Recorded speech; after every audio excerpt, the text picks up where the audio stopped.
Shalom, selamat bergabung dengan kami di sini tim Menara Doa Pagi. Saya percaya setiap kita diberkati. Saya akan membawakan tema kesengsaraan menimbulkan ketekunan. Sehingga Bapak Ibu yang saya kasihi, walaupun di tengah-tengah penderitaan, tengah-tengah kesengsaraan, Ibu Bapak justru bertekun dalam Tuhan. Lihat, dengan itu Bapak akan memperoleh kedewasaan, kematangan, kesempurnaan, dan tentunya masalah itu akan selesai. Setelah selesai masalah itu, akan ada lagi masalah lain. Sehingga Tuhan selalu mengizinkan kita ada di fase-fase dalam kesengsaraan dan kesengsaraan, tetapi tidak selamanya. Supaya kita tetap kuat. Dan setelah selesai yang satu, akan ada masalah yang kedua. Dan kita akan belajar dan kita nggak perlu sengsara terus. Tidak selamanya anak Tuhan dibiarkan sengsara. Tapi diizinkannya ada waktu kita mengalami sengsara. Ya, saya akan ajak kita Bapak Ibu sama-sama untuk datang kepada Tuhan ya. Kita akan angkat lagu kita pada pagi hari ini. Mari sama-sama kita datang kepada Tuhan Yesus. Pulihkan hati kami Tuhan. Tuhan Yesus urapi. Pulihkan hatiku dengan kasih-Mu.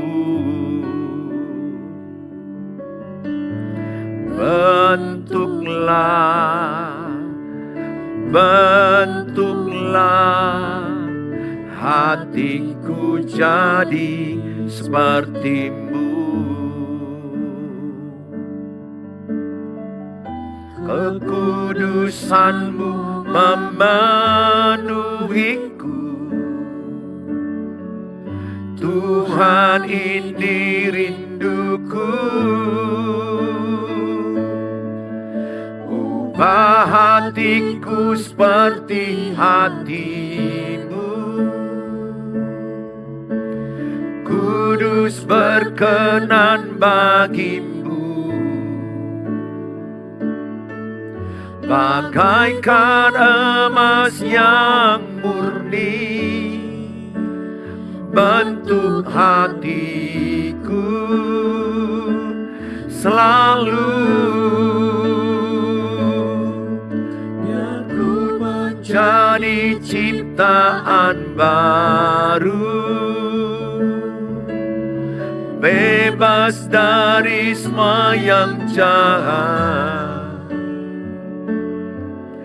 Serupa dengan gambar-Mu, sucikan ku, kuduskan hatiku, Tuhan.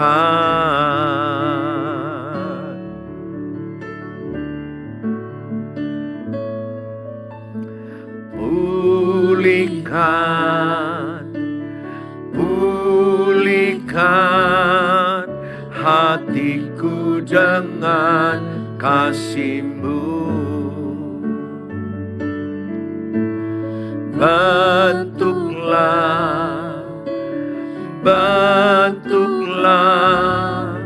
hatiku jadi seperti-Mu. Kekudusan-Mu memenuhiku. Tuhan, ini rinduku. Ubah hatiku seperti hati-Mu. Kudus berkenan bagi-Mu. Bagaikan emas yang murni, bentuk hatiku selalu. Biar ku menjadi ciptaan baru, bebas dari semua yang jahat. Serupa dengan gambar-Mu, sucikan ku, kuduskan hatiku, Tuhan. Pulihkan hatiku, bentuklah hatiku jadi seperti-Mu. Kekudusan-Mu memenuhiku. Tuhan, ini rinduku. Ubah hatiku seperti hati-Mu. Kudus berkenan bagi-Mu. Bagaikan emas yang murni, bentuk hatiku selalu. Biar ku menjadi ciptaan baru, bebas dari semua yang jahat, serupa dengan gambar-Mu, sucikanku, kuduskan hatiku, Tuhan. Ubah hatiku seperti hati-Mu, kudus berkenan bagi-Mu. Bagaikan emas yang murni, bentuk hatiku selalu, biar ku menjadi ciptaan baru, bebas dari semua yang jahat, serupa dengan gambar-Mu. Sucikanku, kuduskan hatiku, Tuhan.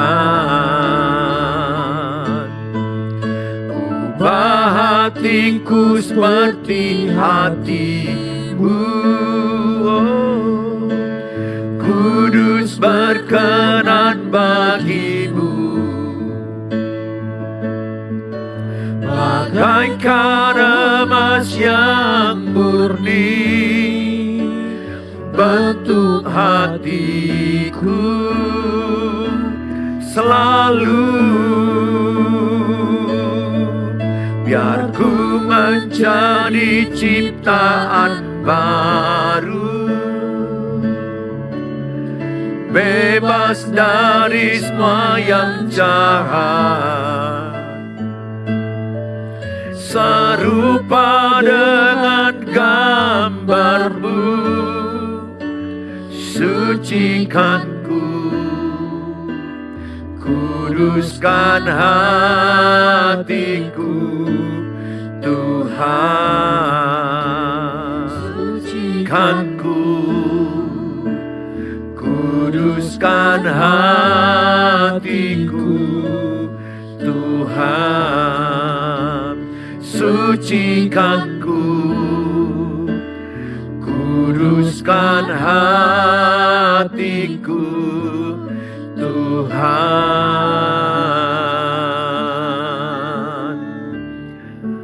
Bentuk kami, Tuhan, bentuk kami serupa, segambar dengan-Mu. Kami berserah, kami mau seperti-Mu, Tuhan. Kami mau seperti-Mu. Bentuklah hati kami di masa-masa penderitaan kami, di masa-masa kesengsaraan kami, di masa-masa kesulitan kami. Bentuklah, biar menjadi gambar-Mu, biar menjadi serupa dengan-Mu, melewati proses yang berat, melewati proses hidup penderitaan, kesengsaraan. Kami dibentuk serupa dengan-Mu, segambar dengan-Mu, Tuhan. Terima kasih, terima kasih, Tuhan. Terima kasih Bapa. Biarlah kami menjadi pribadi yang mengenal Engkau, Tuhan, seperti rusa yang haus rindu aliran sungai-Mu.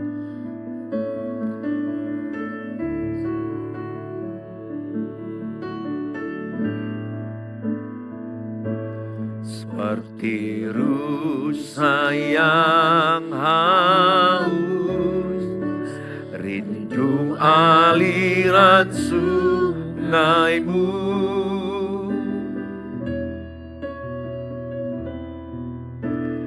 Hatiku tak tahan menunggumu, bagaikan tanah gersang, bagai tanah gersang, menanti datangnya hujan. Begitupun jiwaku, begitupun jiwaku. Tuhan, hanya Engkau, hanya Engkau,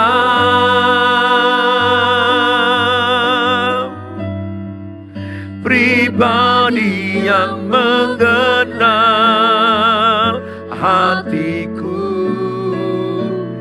Tiada yang tersembunyi bagimu, seluruh isi hatiku Kau tahu, dan bawaku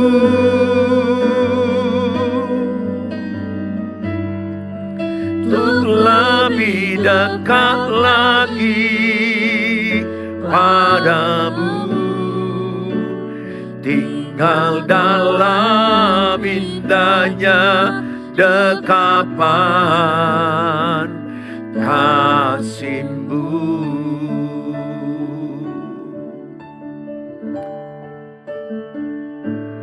Seperti rusa yang haus, rindu aliran sungaimu.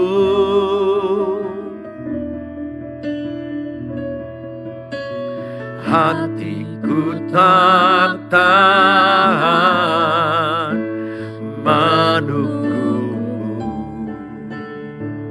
bagaikan tanah gersang, bagai tanah gersang, menanti datangnya hujan.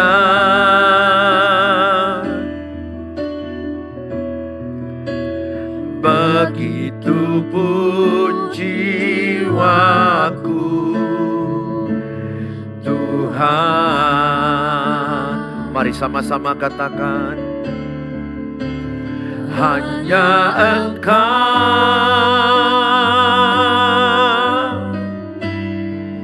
pribadi yang mengenal hatiku. Tiada yang tersembunyi bagimu, seluruh isi hatiku Kau tahu, dan bawaku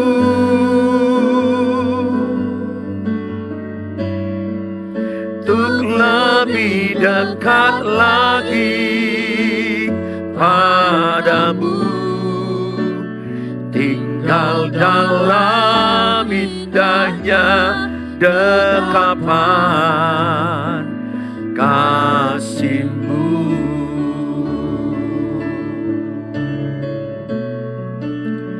Tinggal dalam indahnya dekapan kasih-Mu. Bapa di sorga, dalam nama Tuhan Yesus, kami siapkan hati kami diberkati dengan firman Allah. Kesengsaraan menimbulkan ketekunan. Ada banyak umat-Mu yang lagi sengsara. Sengsara dalam pernikahan, sengsara dalam keluarga, sengsara di dalam keuangan, pekerjaan, usaha, sengsara dalam sakit penyakit. Ada banyak aspek hubungan, kepahitan. Hamba-Mu berdoa, setiap jemaat yang menyaksikan diberkati dengan firman Allah. Dalam Tuhan Yesus kami berdoa, amin. Shalom. Good morning semuanya. Saudara, saya memberikan tema pada hari ini adalah Kesengsaraan menimbulkan ketekunan. Kenapa kita harus sengsara?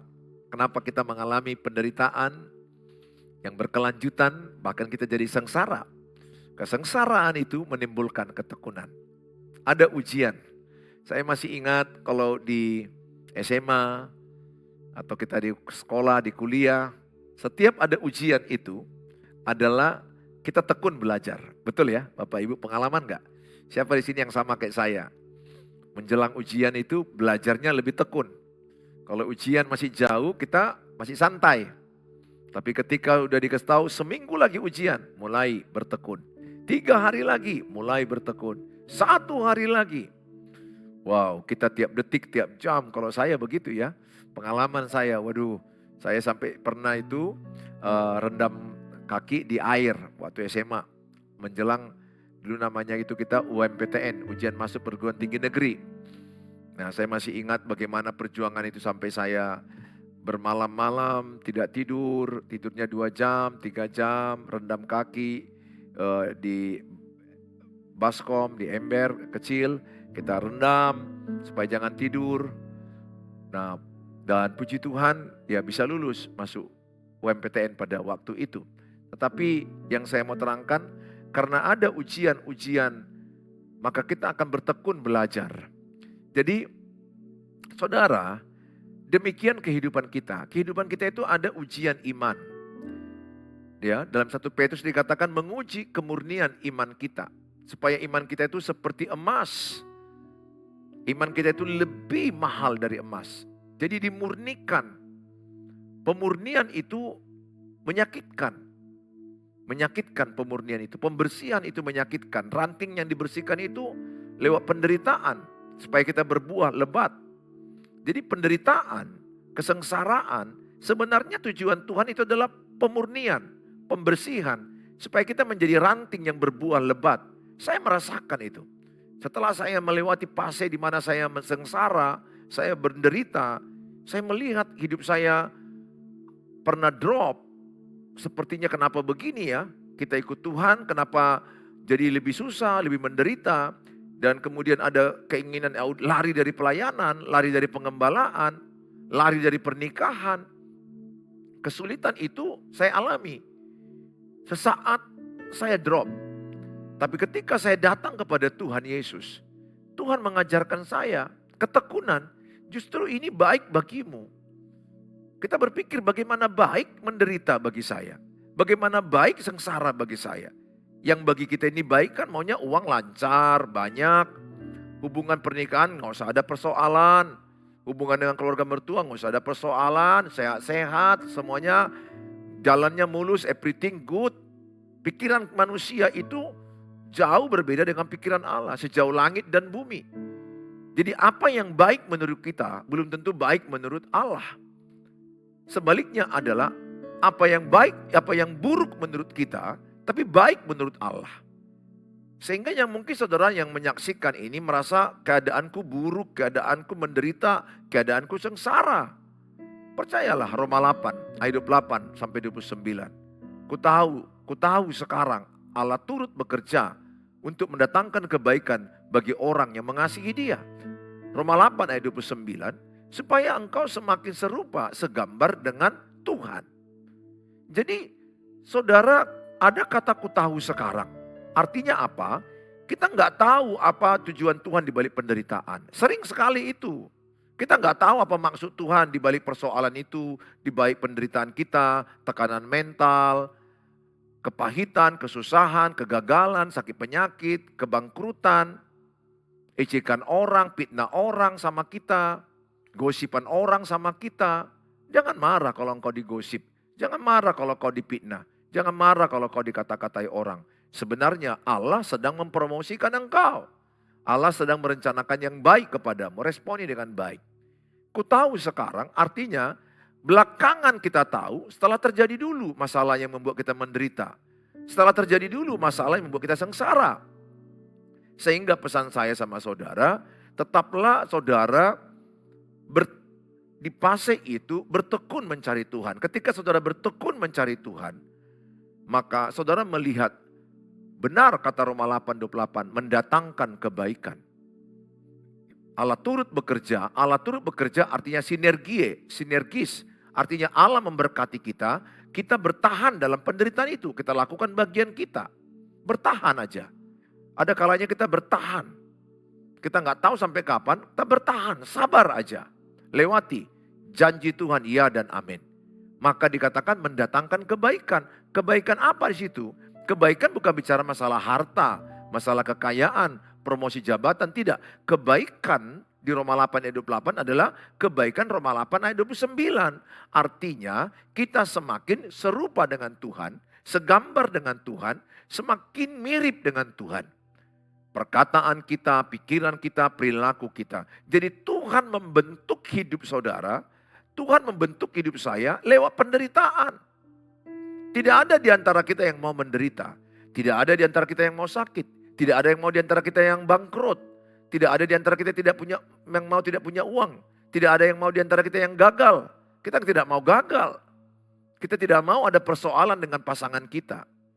Dengan keluarga besar mertua kita. Tapi semua itu diizinkan Tuhan. Dengan proses-proses yang berbeda-beda di antara kita masing-masing. Supaya kita segambar, serupa dengan Tuhan. Saudara yang saya kasihi, saya akan bacakan kitab Roma pasal yang kelima, ayat 3 sampai 5. Dan bukan hanya itu saja, kita malah bermegah. Roma 5 ayat 3, kita malah bermegah juga dalam kesengsaraan kita. Jadi ayat ini berkata, bermegah dalam kesengsaraan, bermegah dalam persoalan, bermegah dalam penderitaan. Kenapa Tuhan Yesus bilang seperti itu? Ini suratan Rasul Paulus kepada jemaat yang di Roma. Supaya dikatakan lewat kesengsaraan kita semakin bertekun. Itu menimbulkan ketekunan. Karena kita tahu bahwa kesengsaraan, Roma 5 ayat 3, karena kita tahu bahwa kesengsaraan menimbulkan ketekunan. Tulis caption di bawah, kesengsaraan menimbulkan ketekunan. Atau tulis captionnya adalah, saya mau bertekun cari Tuhan. Saya mau bertekun cari Tuhan. Jadi di tengah-tengah penderitaan itu kita banyak lebih bertekun. Saya, Bapak Ibu bisa merasakan penderitaanmu. Karena sudah banyak yang konseling ke saya. Saya melewati fase yang Bapak Ibu sedang hadapi. Saya sudah lewati. Saya sudah lewati fase itu. Jadi penderitaan itu tidak selamanya. Kesengsaraan itu tidak selamanya. Itu hanya sesaat. Itu hanya ujian iman. Pada ayat yang keempat dikatakan. Kalau kita bertekun, Roma 5 ayat 4. Dan ketekunan menimbulkan tahan uji. Dan tahan uji menimbulkan pengharapan. Sehingga kalau Bapak Ibu bertekun mencari Tuhan. Semakin bertekun baca Alkitab. Bertekun beribadah. Bertekun berdoa. Ibu semakin kuat. Maka Bapak Ibu semakin tahan uji. Ketika ada masalah berikutnya, Bapak Ibu udah gak mudah mengeluh, gak mudah menyerah, udah terlatih. Saya ngalami itu. Betul, pada waktu kejadian masa berat-berat itu, saya sempat drop, lemah, jujur aja. Terduduk, tapi tidak sampai tergeletak. Menangis, susah. Tetapi saya mau katakan sama saudara, bahwa anak Tuhan tidak dibiarkan jatuh sampai tergeletak. Maka saya semakin tahan uji, saya belajar. Nah sekarang ada masalah-masalah saya sudah tahan uji. Saya tidak sempurna, tapi saya melihat reaksiku tenang ketika ada masalah apapun. Karena saya sudah menjadi orang yang sudah lulus dalam berapa ujian penderitaan. Saya lolos lewat kesengsaraan.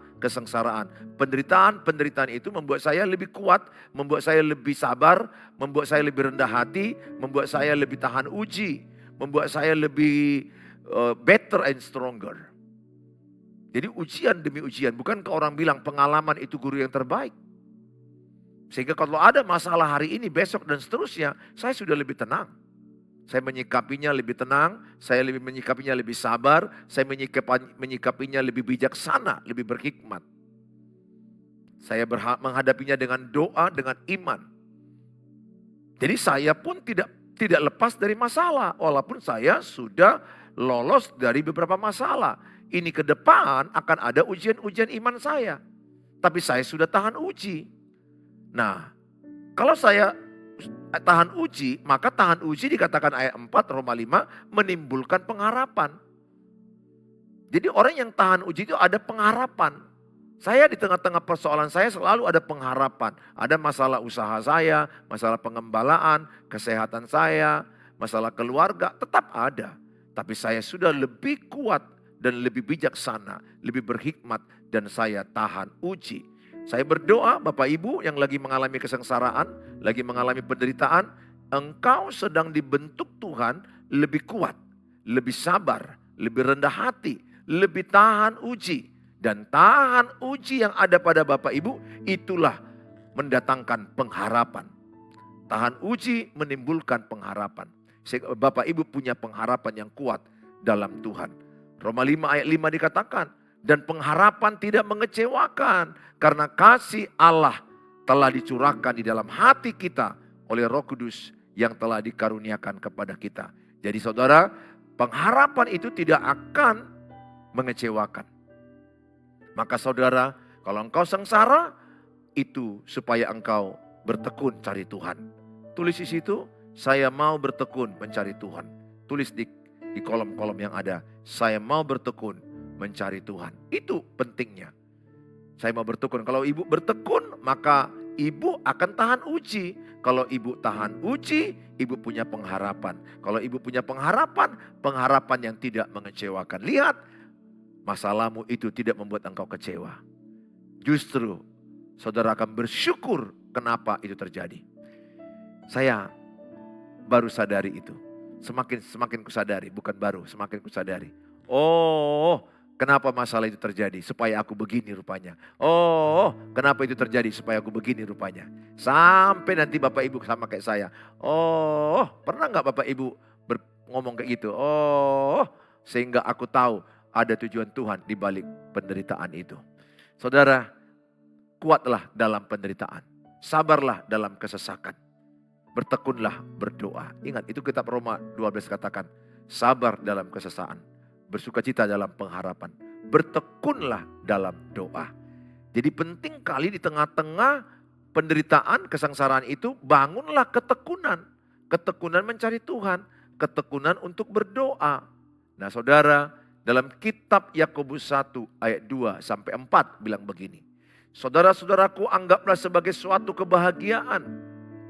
Tadi kitab Roma 5 dikatakan bermegah dalam penderitaan. Ini ayat Yakobus 1, berbahagia di dalam penderitaan, di dalam pencobaan.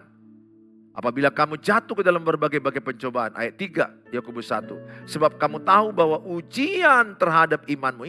Ingat ada kata ujian terhadap iman. Siapa di sini yang punya persoalan penderitaan kesengsaraan? Tulis di captionnya, saya sedang ujian. Ayo tulis Bapak Ibu. Katakan saya sedang ujian.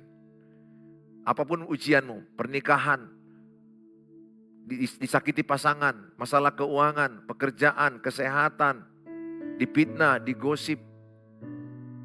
Apapun itu, kalau sedang ada penderitaanmu, tulis saya sedang ujian iman. Tulis di caption, saya sedang ujian iman. Saya sedang ujian iman. Ya, namanya ujian. Ujian enggak selamanya. Pasti ada jawabannya. Tidak ada ujian di sekolah, tidak ada jawaban. Saya percaya setiap ujian masalah saudara ada jawaban yang disediakan Tuhan.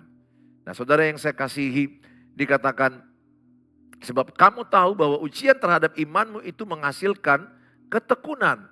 Yakobus 1 ayat 3. Yakobus 1 ayat 4. Dan biarkanlah ketekunan itu memperoleh buah yang matang. Jadi ujian, bertekun dalam iman, maka saudara semakin matang. Makin dewasa supaya kamu menjadi sempurna dan utuh dan tak kekurangan satu apapun. Bapak Ibu mau dewasa, Bapak Ibu mau utuh, mau sempurna seperti Kristus, lewat kesengsaraan, lewat penderitaan, lewatilah. Yang penting bukan kemauan ibu, bukan kita yang menciptakan penderitaan. Contoh, kalau kita mengganggu suami orang lain, itu yang kita namanya menciptakan persoalan. menciptakan kesengsaraan, menciptakan penderitaan. Saya mencuri uang orang lain, saya yang menciptakan penderitaan. Tapi kalau saya jalan benar, tapi ada persoalan, ada penderitaan, itu pikul salib. Pikul salib itu artinya menderita dalam kebenaran. Bapak Ibu yang saya kasihi, saya bisa menyadari sedang ada dalam ujian iman. Keluarga-keluargaku yang ada di sosial media. Saya bisa rasakan betapa tangisanmu begitu berat. Ayub ujian imannya berat. Ayub 5 ayat 8 dan 9 berkata, Ayub mencari Tuhan. Ayub menyampaikan persoalannya kepada Tuhan. Berat ujian imannya. Anaknya 10 meninggal semua. Harta terbakar semua. Istri merendahkan imannya. Dia sakit kanker kulit. Dia diejek, diolok oleh sahabat-sahabatnya. Ujian iman dia berat. Tapi dia mencari Tuhan. Dan Tuhan melakukan mujizat. Mengembalikan berlipat kali ganda. Saya berdoa. Itu juga yang saya alami. Ketika ujian iman itu, jujur sebagai perasaan kadang-kadang kayak drop, kayak lemah, putus asa. Tapi saya bersyukur. Saya lewati ujian iman itu. Saya melihat kemenangan demi kemenangan. Tuhan Yesus memberkati kita. Apapun ujian iman yang sedang saudara hadapi. Pesanku, jangan tawar hati. Jangan kecut hati. Jangan lemah hatimu. Jangan mengeluh, jangan menyalahkan. Jangan menuntut orang lain berubah. Perubahan dimulai dari dirimu sendiri. Lewati bersama dengan Tuhan. Datang kepada Tuhan. Matius 11 ayat 28 berkata, marilah kepadaku yang letih, berbeban berat, yang lesuh, aku akan berikan kelegaan. Saudara, setiap sekali saya datang kepada Tuhan, saya mendapat kekuatan baru. Setiap saudara datang kepada Tuhan, saudara mendapat kekuatan baru. Tuhan Yesus memberkati saudara. Ini doa saya, jadilah saudara orang yang kuat dalam Tuhan. Jadilah saudara orang yang bertekun mencari Tuhan, bertekun beribadah. Jangan pernah berkata sia-sia ibadahku. Aku udah berdoa, aku udah menyumbang gereja, aku udah pelayanan, aku udah berpuasa. Sia-sia. Tidak ada yang sia-sia. Dalam kitab 1 Korintus dikatakan pasal 15. Tidak ada ibadahmu yang sia-sia. Semuanya diperhitungkan Tuhan. Hanya kita perlu sabar. Perlu menunggu pada waktunya Tuhan. Perlu menantikan waktunya Tuhan. Pesan saya sama saudara, bersabarlah dalam penderitaan. Bersukacitalah dalam pengharapan. Tekunlah berdoa. Saya percaya kemenangan di pihak saudara. Karena saudara umat pilihan Tuhan. Umat yang dikasihi Tuhan. Ya, katakan saya lebih dari pemenang. Ya, saya lebih dari pemenang. God bless you all. Senang bersama dengan saudara.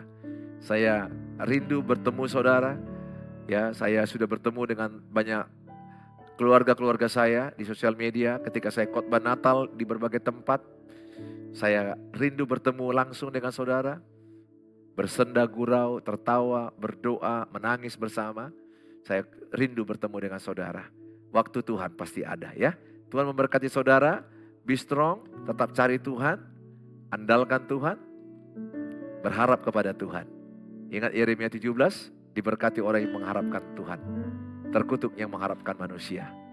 Jangan pernah berharap kepada manusia. Tetaplah berharap kepada Tuhan. Apapun yang kau impikan, fokus pengharapanmu hanya kepada Tuhan. Tuhan bisa gerakkan caranya untuk memberkati engkau. Tuhan punya cara memberkati saudara semuanya. Tuhan Yesus memberkati saudara. Bapa di sorga, hamba mau berdoa Tuhan. Buat keluarga-keluargaku sosial media. Mereka yang lagi mengalami kesengsaraan. Mereka yang mengalami penderitaan. Mungkin sakit penyakit yang berkepanjangan tidak sembuh-sembuh. Sudah berbagai rumah sakit, berbagai dokter. Begitu banyak obat yang mereka makan. Hamba mau berdoa dalam nama Tuhan Yesus. Turunlah kekuatan menyembuhkan mereka. Urapilah obat-obat mereka. Kuasa Tuhan menyembuhkan engkau. Terimalah dengan iman. Perkatakan dengan iman, aku sembuh, aku sehat, aku pulih, aku bekerja. Perkatakan dengan iman, Tuhan bekerja menyembuhkan engkau. Bagi mereka yang sedang sengsara menderita dengan pernikahan mereka, oleh karena pasangan mereka tidak setia, oleh karena situasi hidup yang berat dalam pernikahan, hamba mau berdoa. Tuhan sanggup memulihkan pernikahan demi pernikahan. Tuhan sanggup memulihkan keluarga demi keluarga. Kuserahkan semua mereka dalam tangan-Mu. Bagi Tuhan, tidak ada yang mustahil. Engkau memulihkan pernikahan yang sengsara menjadi pernikahan yang bahagia. Pernikahan yang menyakiti pasangan, Tuhan pulihkan. Hamba mau berdoa bagi mereka yang sengsara dalam mencari pekerjaan, dalam keuangan, dalam usaha yang merosot. Hamba mau berdoa, Tuhan beri mereka hikmat belajar mengelola keuangan, hikmat untuk belajar mengelola usaha. Tuhan Yesus berkati mereka, kuatkan dan teguhkanlah iman mereka. Kuserahkan semua keluarga-keluargaku yang ada di sosial media. Berkatilah mereka Tuhan. Kami percaya di pasir penderitaan dan kesengsaraan, kami mau bertekun mencari Tuhan. Kalau kami bertekun, maka kami punya tahan uji. Tahan uji punya pengharapan. Pengharapan tidak mengecewakan. Kalau kami bertekun, kami akan matang dan kami akan utuh, sempurna, semakin serupa dengan Tuhan Yesus. Dalam Tuhan Yesus kami berdoa. Amin. Amin.